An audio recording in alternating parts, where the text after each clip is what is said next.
The Nexus station hung like a crystalline spider in the void, its translucent arms stretching across 3 light-years of space.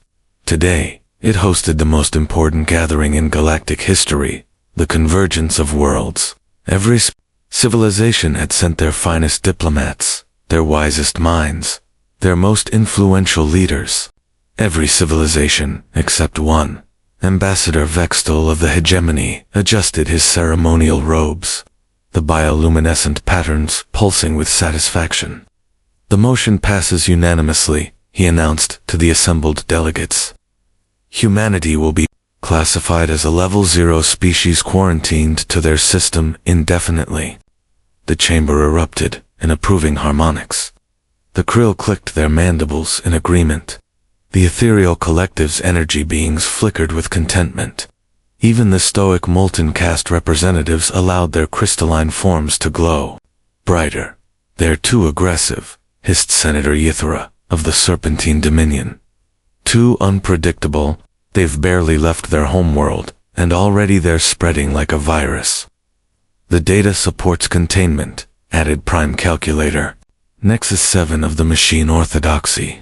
Their expansion rate suggests they would consume 17% of habitable systems within 2 centuries. Vextal nodded gravely. "The motion stands. Humanity will be..." The massive blast doors of the chamber exploded inward. Through the smoke and debris walked a single figure, a human woman in a battered military uniform. Her dark hair streaked with silver, her eyes the color of storm clouds. She carried no weapon, wore no armor, yet every being in the chamber felt their fight-or-flight responses activate. "Admiral Kayatoven," she announced, her voice carrying across the vast chamber without amplification. "Earth Defense Coalition, I hear you've been talking about us." The chamber fell silent. Vextal's skin flushed deep purple with rage.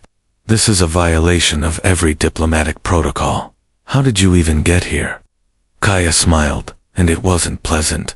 "We've been listening to your little club for 3 years. Did you really think we'd just sit in our system while you decided our fate?"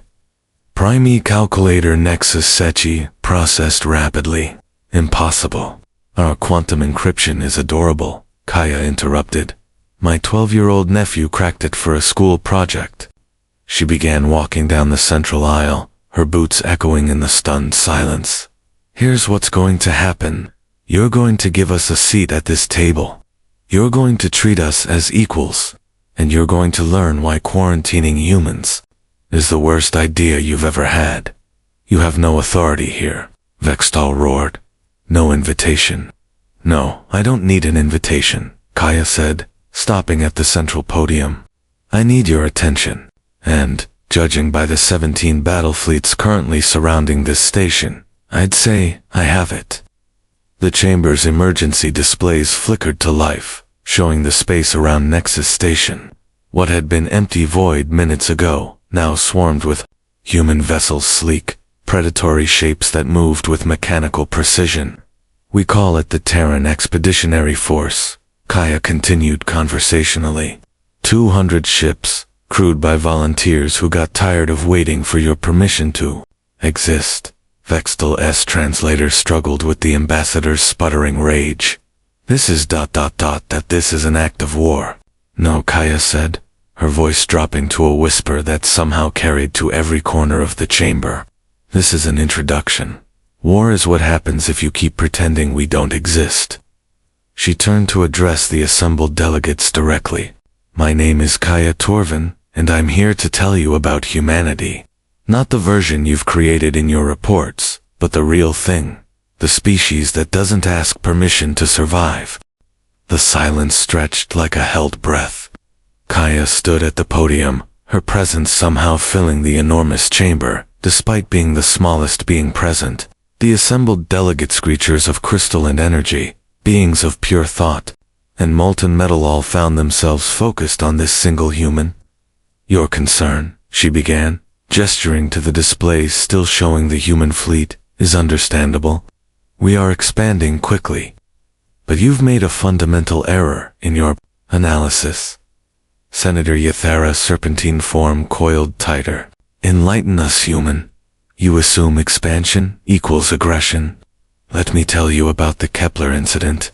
The air in the chamber shimmered as Kaya activated a holographic display apparently from technology integrated into her uniform. The image showed a star system with a massive asteroid field. 3 months ago, we detected this system undergoing gravitational collapse.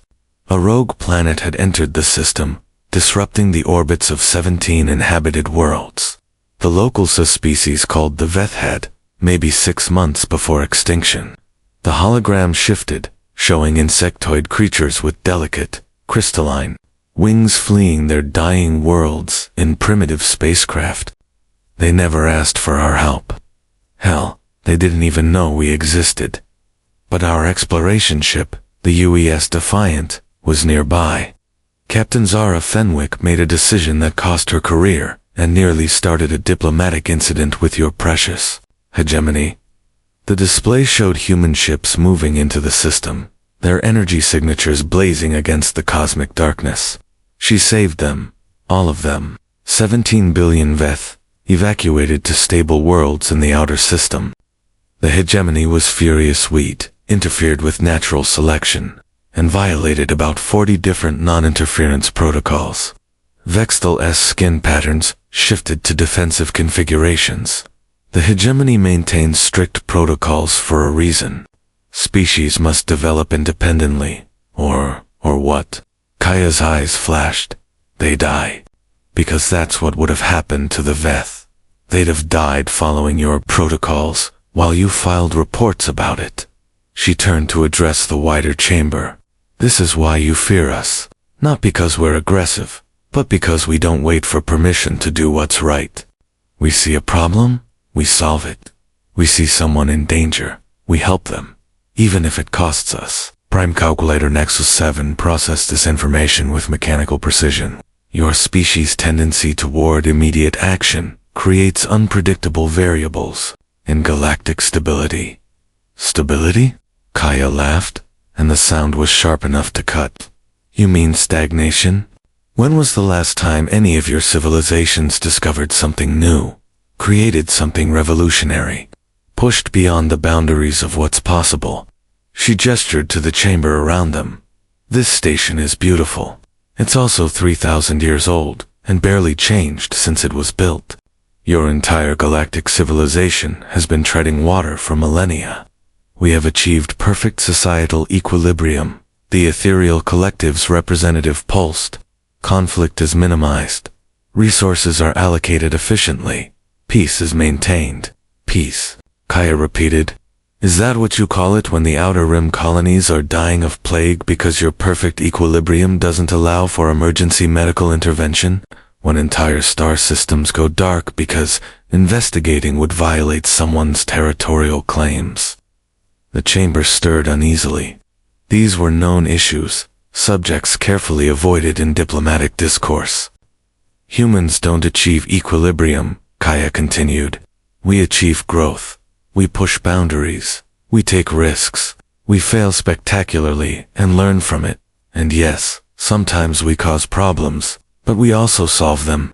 She paused, letting her words sink.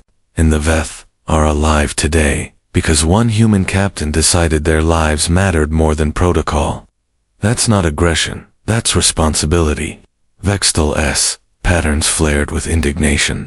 And what gives you the right to make such decisions?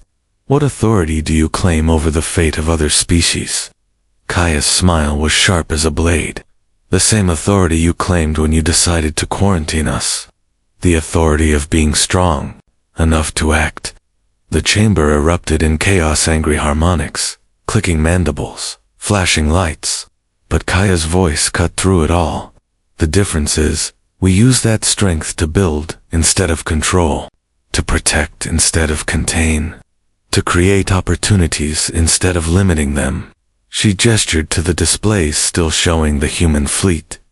Those ships aren't here to conquer you. They're here to ensure you can't make decisions about us without us. Because that's what equals do. They participate in their own destiny. The chaos in the chamber gradually subsided as Kaya raised her hand for silence. When she spoke again, her voice carried a different tone, less confrontational, more compelling.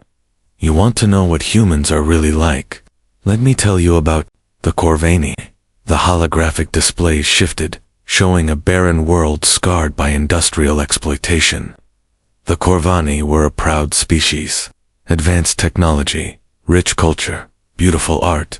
They were also dying. The image zoomed in on massive strip mines and polluted waterways.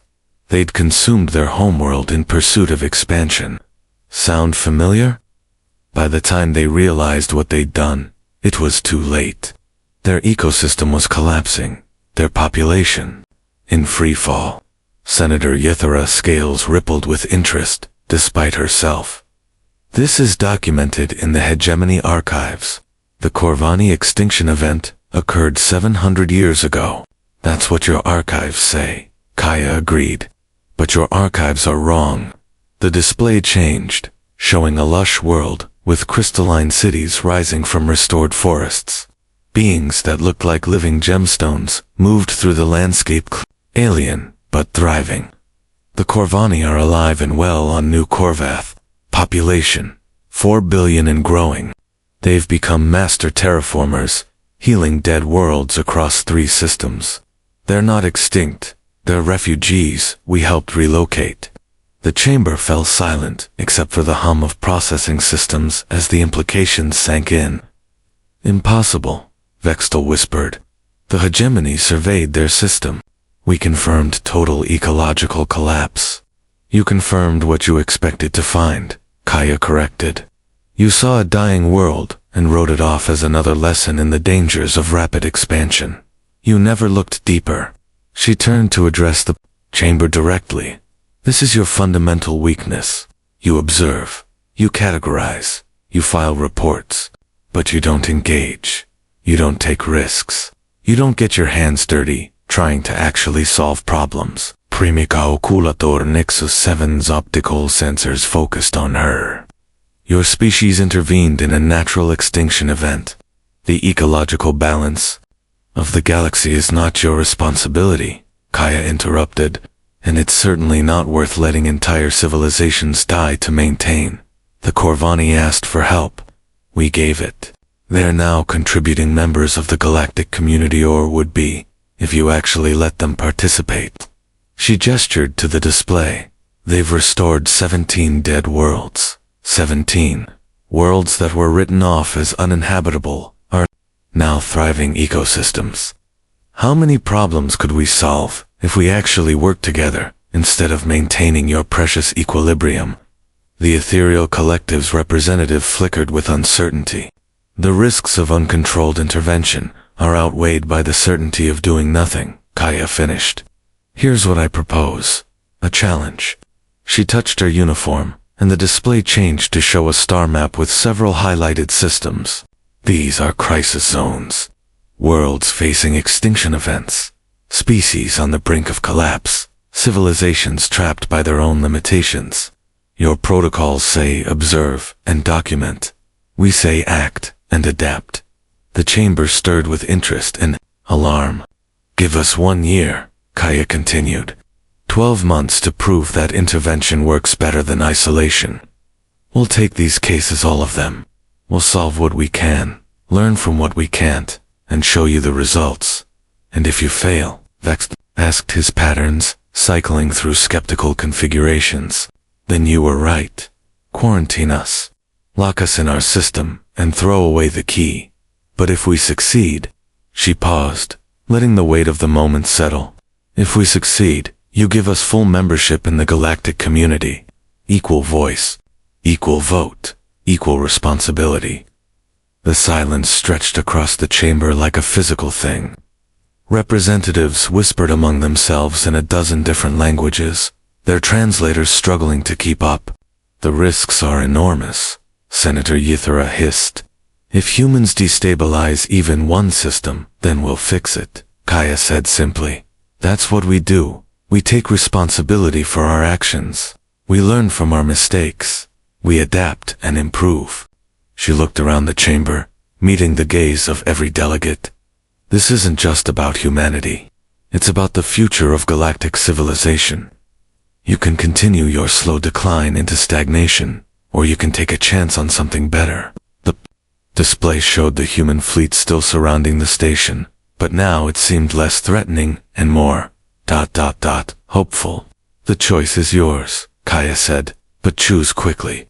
Because, whether you approve or not, we're going to help those worlds.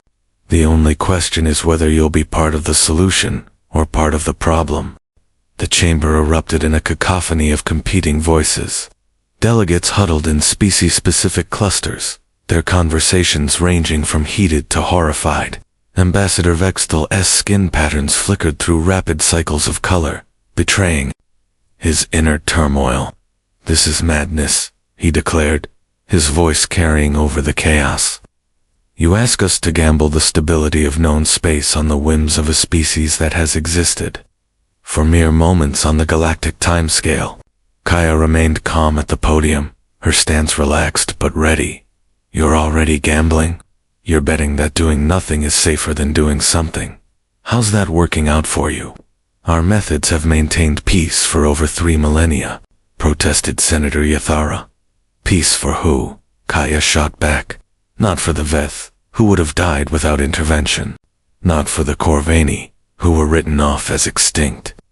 Not for the 17 worlds, currently facing extinction, while you debate protocols." She gestured to the star map still floating in the chamber's center.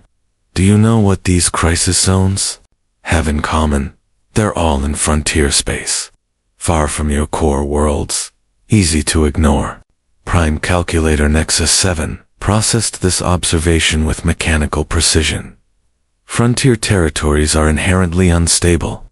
Resources are allocated based on probability matrices based on politics, Kaya corrected. Resources go to established powers. Frontier worlds get observed and documented while they die. The ethereal collective's representative pulsed with indignation.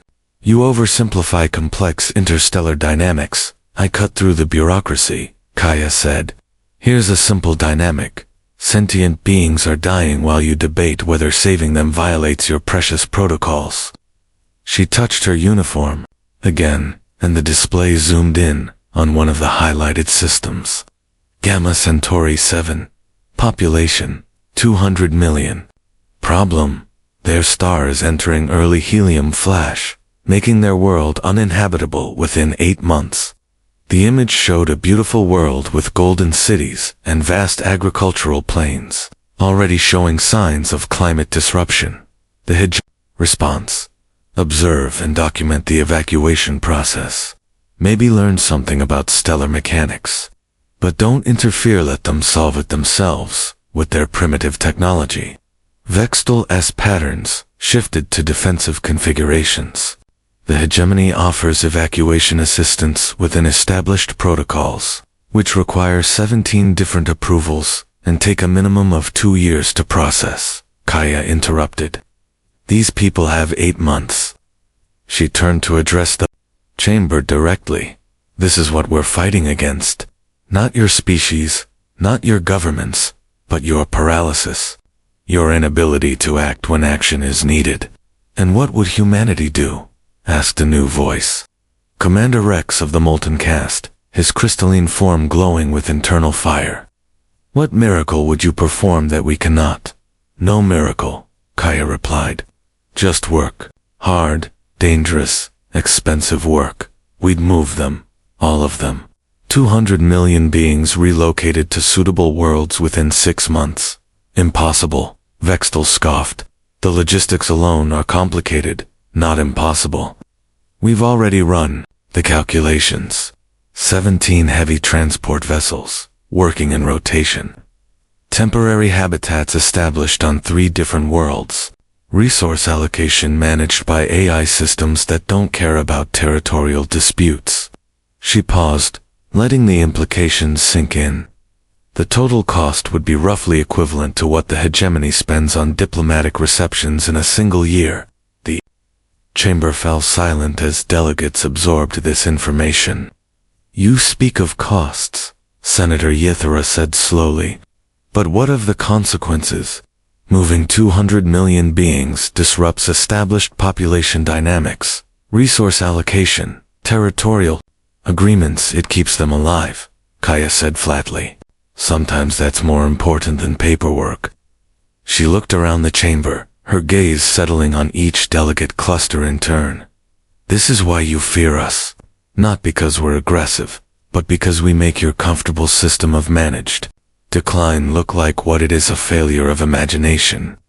Your species lacks wisdom, declared the ethereal collective's representative. You act without considering long-term consequences. Your species lacks courage, Kaya countered. You consider consequences until considering becomes an excuse for inaction. She gestured to the crisis zones on the display. Every one of these situations has been under consideration for years, decades, in some cases. How many beings have died while you considered? Intervention carries risks, Vextel insisted. Unintended consequences can cascade across multiple systems. Inaction carries certainty, Kaya replied. The certainty that preventable tragedies will become documented extinctions. She touched her uniform one final time, and the display changed to show the human fleet surrounding the station. But now, additional information appeared: technical specifications, crew manifests, mission profiles. Those ships aren't just here to ensure you listen to us, she said.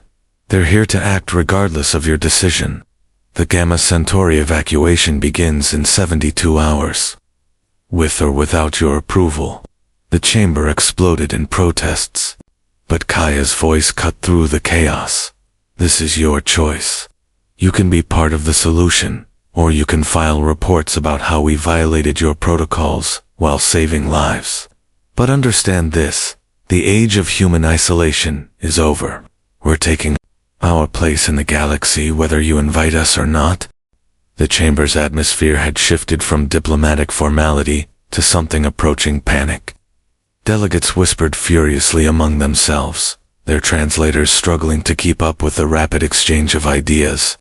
Ambassador Vextel stood at his podium, his bioluminescent patterns cycling through colors that had no diplomatic precedent. You speak of intervention as if it were simple, he said, his voice carrying a note of desperation. But you don't understand the complexities. I understand perfectly, Kaya interrupted. You're afraid. The words hit the chamber like a physical blow. Delegates froze mid-conversation, their attention snapping back to the human at the central podium. Not afraid of us, Kaya continued, her voice carrying to every corner of the vast space. Afraid of what we represent. Change, growth. The possibility that your way isn't the only way. She gestured to the assembled delegates. Look at yourselves, the most advanced civilizations in the galaxy. And you're paralyzed by the thought of a single species acting without permission.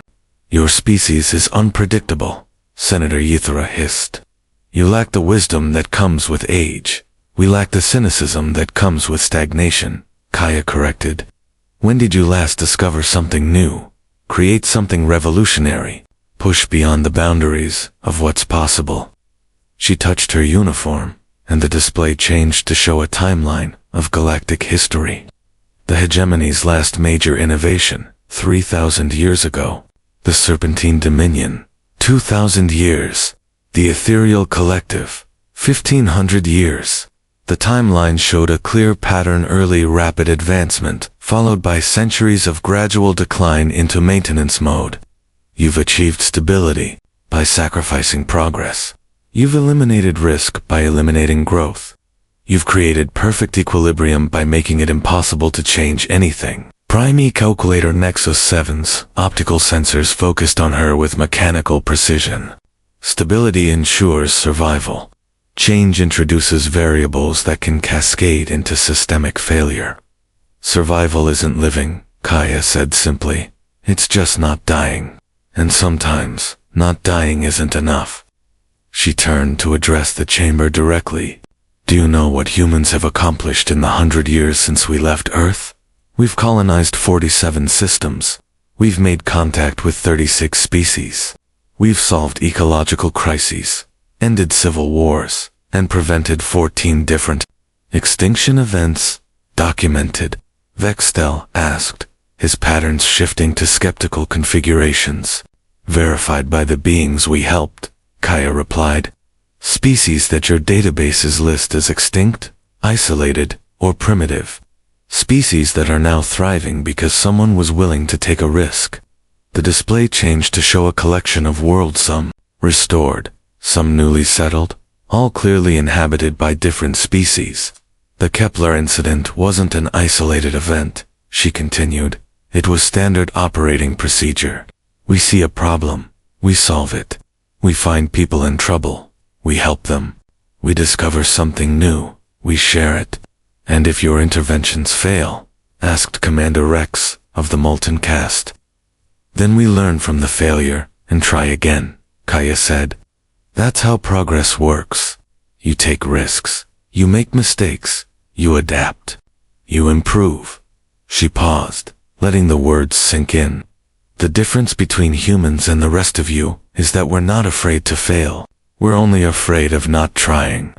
The ethereal collective's representative flickered with uncertainty.